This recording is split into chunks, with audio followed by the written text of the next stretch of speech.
story. It's about a trans woman whose egg hasn't quite cracked yet.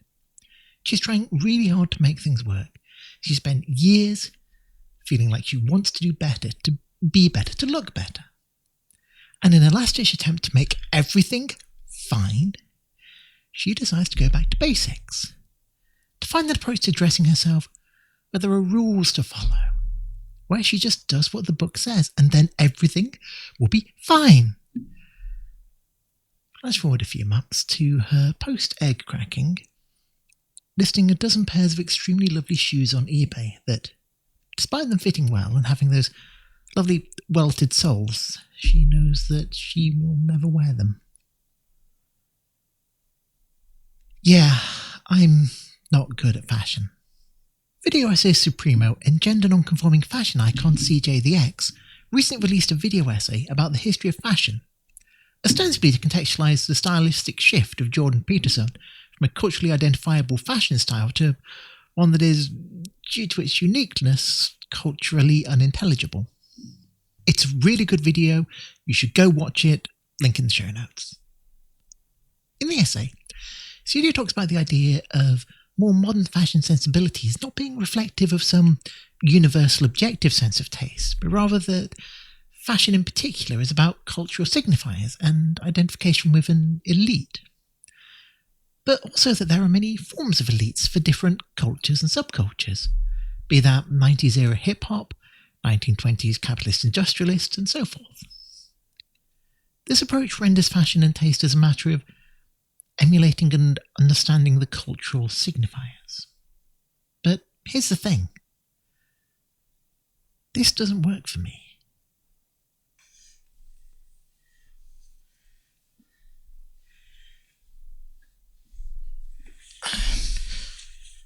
Oh, damn. Okay,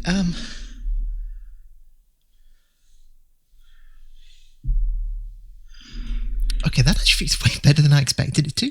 Let's get this first bit out of the way nice and quick. I'm fat. This is by saying that I am fat. I am not saying that I am ugly, unhealthy, a bad person, or any less worthy of love, joy, or a society that supports my right to be than anyone else.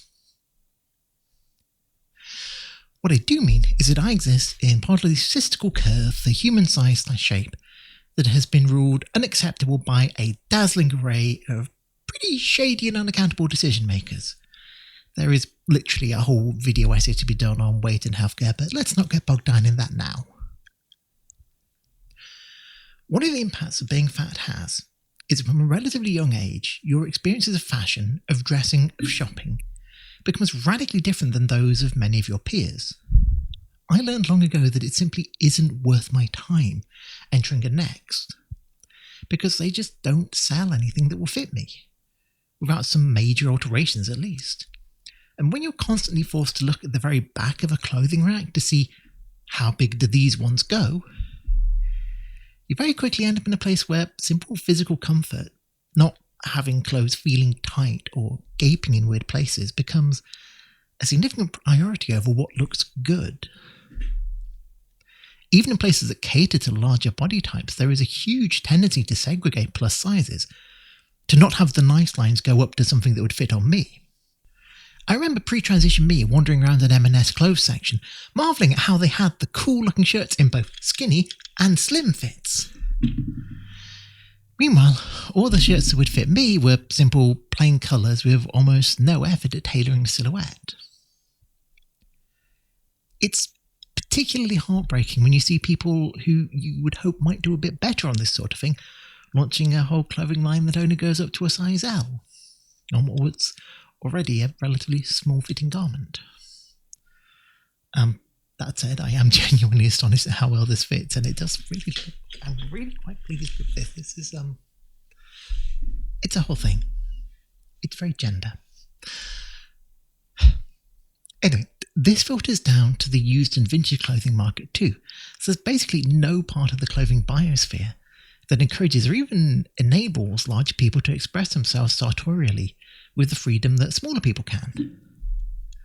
Under these circumstances, the only subculture I can meaningfully emulate is the Emperor of Mankind circa M15. And though I'm also extremely aware that a similar phenomenon happens at the smaller end of the size curve too. Yes, it also sucks for largely the same reasons, but I can't readily speak to that lived experience. Please don't at me. Hey, just Of course, one reliable backup is that surely fat people exist and have always existed, so there must have been ways for this to work for them back in the day. And, well, yeah, a bit, but part of this also goes with the way that we approach clothing nowadays. Fast fashion means that you more or less have to buy off the shelf, whereas a couple of 100 years ago it was expected that homemade or tailored clothing would constitute the majority of your much smaller wardrobe. So whilst in theory I could probably get something that works quite well for me if I were to get something either made to measure or fully tailored, lol, with what money? I also have an extra spanner to toss into the works. She's transsexual.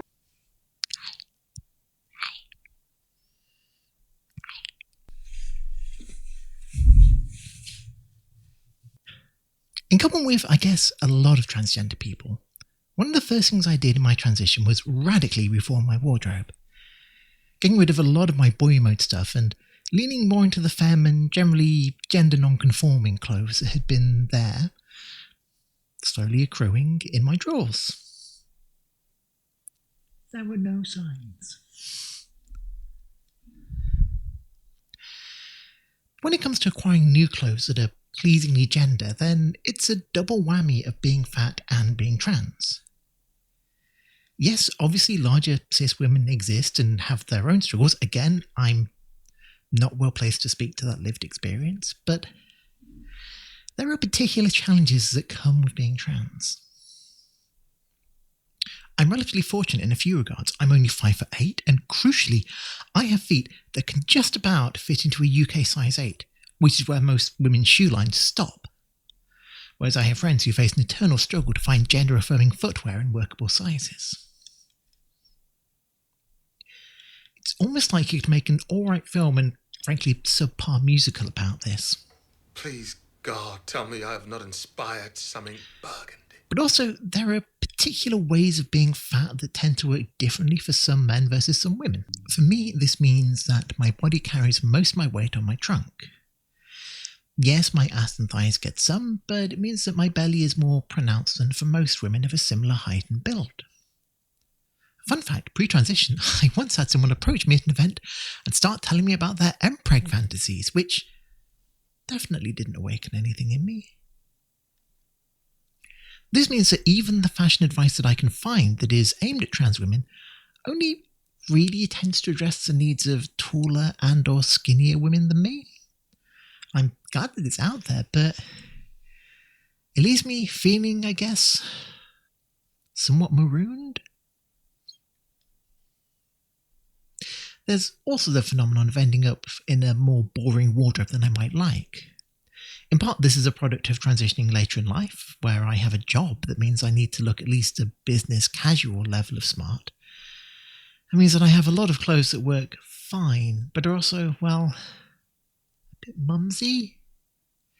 Don't get me wrong, I'm glad that I've been able to successfully not end up going through my awkward baby trans fashion era in the workplace, but this doesn't feel particularly expressive of me.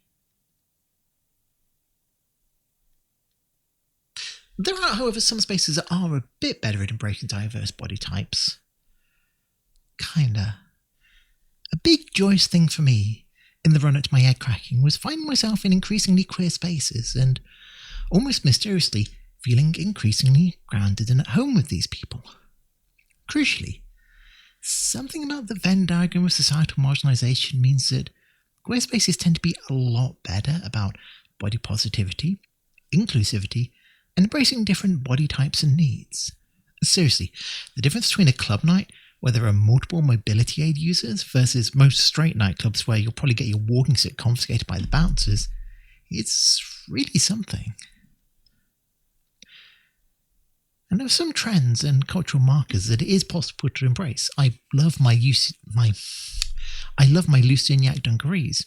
I even tease my sister who wears a pair that she's appropriating queer culture. But they're also a much more masculine / gender neutral look than I really want to go for.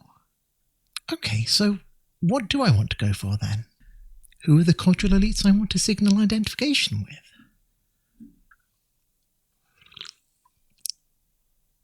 Who even am I?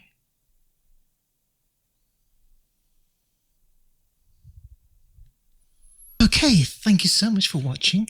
As usual, links to any things particularly referenced in the video will be in the show notes. If you really liked what you heard and you'd be interested in more content from me, I do have a Patreon, again, link down below. This month's bonuses is going to be some bloopers of me getting changed into and out of various outfits.